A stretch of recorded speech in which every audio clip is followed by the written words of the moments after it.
एक छोटी सी कथा याद आ रही है। आप कहोगे कथा बताने के लिए तो आपको बिठाया है, आपको देखने के लिए हम नहीं आए हैं, सुनने के लिए आए हैं। लेकिन ध्यान से सुनना होगा। कथा सरल है लेकिन बहुत बड़ा तत्व, बड़ा गंभीर मर्म छुपा हुआ है। एक बहुत बड़े राजा थे, बहुत बड़े, और उस राजा के 3 बेटे।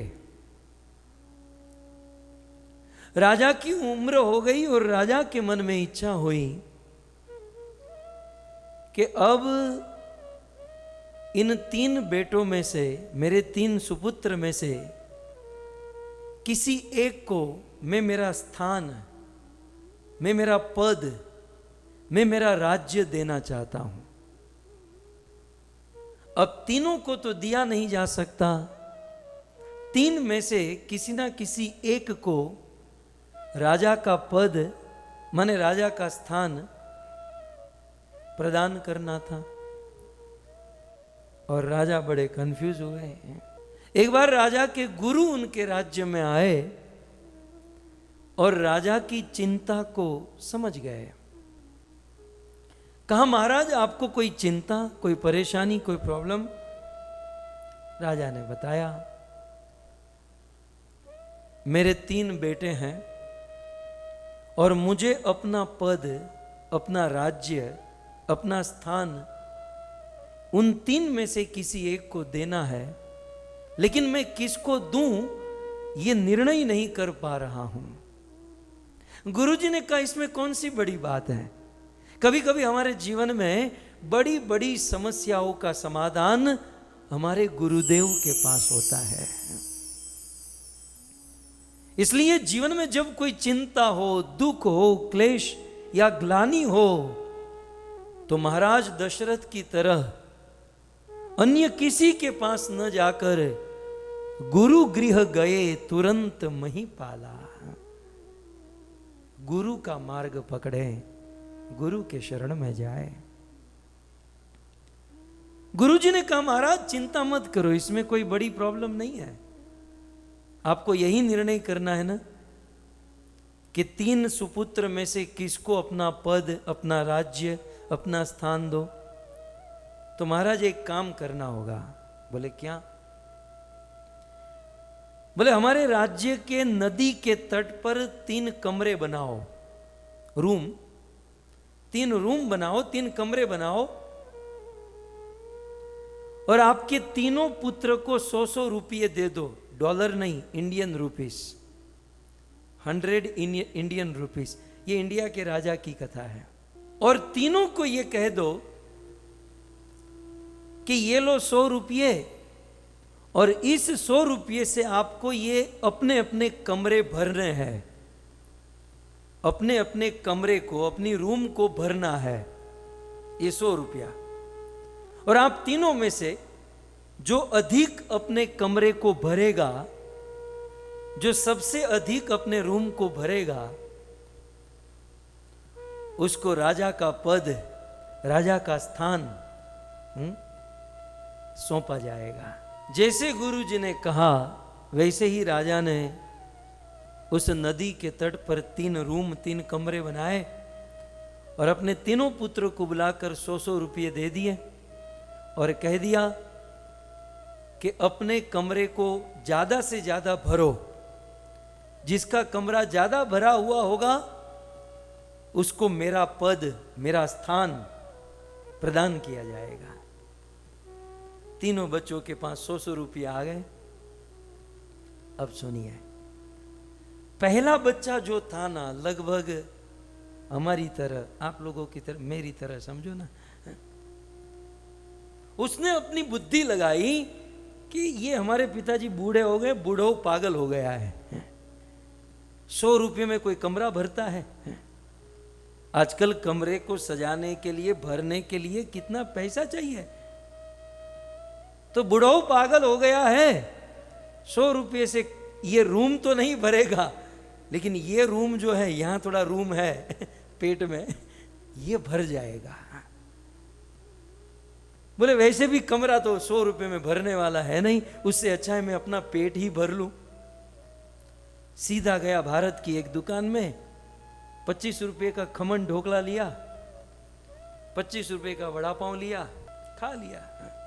बोले वैसे कमरा तो भर नहीं सकता, कम से कम अपना पेट तो भर लूं। तो इसने 100 रुपया भोजन में खर्च कर दिए और खा पी कर बैठ गया। दूसरा उससे थोड़ा अधिक बुद्धिमान था, उसने सोचा कि यार राजा का पद मिलेगा, बहुत बड़ी उपलब्धि मिलेगी, कमरे को भरना है, क्या भरूं क्या भरूं, बहुत अपना दिमाग लगाया। बोले एक काम करता हूं, भारत में ना भंगार की दुकान होती है, भंगार जानते हैं?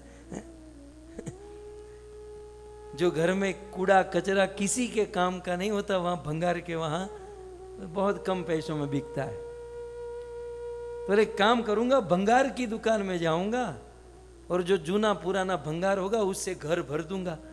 और इसने किया इसे, 100 रुपये में इतना भंगार लेकर आया और पूरा कमरा, पूरा रूम भर दिया। तब तक तो राजा गुरुजी के साथ आए देखने के लिए कि बच्चे क्या कर रहे हैं।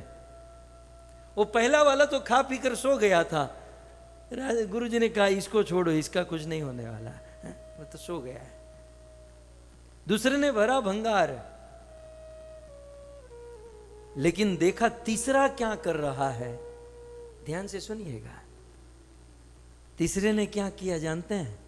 वो आप लोग जैसा था, वो आपकी तरह था। तीसरा गया दुकान में, 5 रुपये का दिया, 5 रुपये की बाती और 10 रुपये का गाय का शुद्ध घी, केवल 30 रुपये का खर्चा किया। 5 रुपये का दिया नु कोडियो आवे ने, और 5 रुपये की बाती और 10 रुपये का गाय का घी लाकर उसमें डाला और उस कमरे में रख दिया। उस दिया को जलाया और उस दिए का प्रकाश पूरे कमरे में, उस दिए के प्रकाश से पूरा कमरा भर गया। राजा जब इसके कमरे में आए गुरुजी के साथ, तो 70 रुपया वापस दिया। पिताजी 100 की भी जरूरत नहीं, केवल 30 में ही काम बन गया, 70 आप रखिए। अब बताइए, पहले वाला खुद खा पी कर सो गया, दूसरे ने भरा, लेकिन क्या भरा? भंगार भरा। और तीसरे ने क्या किया? उस कमरे में दीप जलाया, प्रकाश जलाया, और उस प्रकाश से पूरा कमरा। अब कोई ऐसा कह सकता है कि कमरे के इस कोने में प्रकाश, उस कोने में प्रकाश? नहीं, प्रकाश से पूरा कमरा भर चुका है। और उसी समय उस राजा ने उस तीसरे बेटे को अपना पद प्रदान कर दिया, अपना स्थान प्रदान कर दिया, अपना सारा ऐश्वर्य प्रदान कर दिया। कथा तो बहुत छोटी सी है, लेकिन मैंने पहले ही कहा बड़ा मार्मिक प्रसंग है भक्तों। ये राजा और कोई नहीं, ये राजा परमात्मा है, ये राजा स्वयं भगवान है। और ये 3 बच्चे और कोई नहीं, ये 3 बच्चे हमारे जैसे मनुष्य हैं, हम जैसे लोग। आखिर तो संसार के लोग परमात्मा के ही अंश, परमात्मा के ही पुत्र हैं। सो परमात्मा ने, भगवान ने हम सबको कान दिए हैं, और कान के साथ साथ हमको 100 साल की उम्र प्रदान की है। वो रूम जो है और कोई नहीं, वो रूम हमारे कान है। और वो 100 रुपये और कुछ नहीं, 100 रुपये हमारे 100 साल की उम्र है। उस परमात्मा के, भगवान के प्रथम मनुष्य ने, एक प्रकार के लोगों ने क्या किया? संसार के एक प्रकार के लोग क्या करते हैं? परमात्मा ने बहुत सुंदर कान दिया, जीने के लिए बहुत सुंदर उम्र दी, लेकिन जीवन खा पी कर मौज करने में बिताते हैं। मौज तो क्या करें, खा पी कर सोने में अपनी सारी उम्र बिता देते हैं। दूसरे पुत्र ने क्या किया? अपना कमरा तो भरा, लेकिन किससे भरा? भंगार से। दूसरे प्रकार के लोग मनुष्य अपने कानों को भरते तो हैं, लेकिन भगवत कथा से नहीं, दुनिया के कूड़े कचरे और भंगार से अपने कानों को भरते हैं। यहां क्या हुआ, वहां क्या हुआ, वहां झगड़ा, वहां क्लेश, वहां प्रॉब्लम, बस दुनिया के इसी चक्कर में अपने कानों को भरते हैं और अपना जीवन व्यर्थ ही गवाते हैं। लेकिन तीसरे पुत्र ने क्या किया? ज्योत जलाई, प्रकाश जलाया। ये प्रकाश और कुछ नहीं, हमारे वेदों में प्रकाश को ज्ञान कहा गया। ज्ञान की उपमा प्रकाश के साथ दी गई है, अर्थात तीसरे पुत्र ने ज्ञान प्राप्त किया। बहुत छोटी सी उम्र में, बहुत कम समय में भरपूर ज्ञान ग्रहण कर लिया और ज्ञान ग्रहण करके अपने जीवन को पूर्ण बना लिया। चाहे कितना भी संसार के भोग भोगते, हम पूर्ण नहीं हो सकते। चाहे कानों से संसार की कितनी भी बातें, कितनी भी चर्चा सुन ले, हम पूर्ण नहीं हो सकते।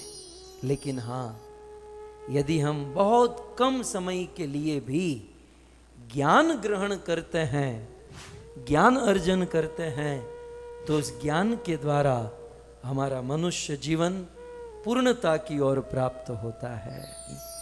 हमारा मनुष्य जीवन पूर्णता की ओर चला जाता है। और फिर अंततः क्या होता है? जैसे उस राजा ने अपने उस तीसरे बेटे को अपना पद दे दिया, तो मनुष्य जीवन प्राप्त करके जो ज्ञान ग्रहण करते हैं, उसे भगवान अपना पद प्रदान कर देते हैं, भगवान अपना स्थान प्रदान कर देते हैं, भगवान अपना धाम वैकुंठ गोलोक वृंदावन प्रदान कर देते हैं। इसलिए मनुष्य जीवन की सार्थकता या मनुष्य जीवन की बुद्धिमानी इसी में है कि अपना जीवन किसी अन्य कार्यों में व्यस्त न करते हुए, व्यर्थ न गवाते हुए हम ज्ञान ग्रहण करें। और भक्तों, ज्ञान भी बहुत प्रकार के होते हैं, परंतु भगवत ज्ञान, भक्तिमय ज्ञान, भगवान का या भागवत का जो ज्ञान है, वो ज्ञान नहीं, वो ज्ञान के साथ साथ भक्ति है। हम जो भागवत सुनते हैं, भागवत पढ़ते हैं, इसे केवल ज्ञान नहीं कहा जाएगा। भागवत में ज्ञान तो है, लेकिन ज्ञान के साथ वैराग्य भी है, वैराग्य के साथ भक्ति भी है। तो जब हम भागवत सुनते हैं तो ज्ञान, भक्ति और वैराग्य तीनों चीज एक साथ प्राप्त होती हैं, और इसी से हमारा मानव जीवन धन्य होगा।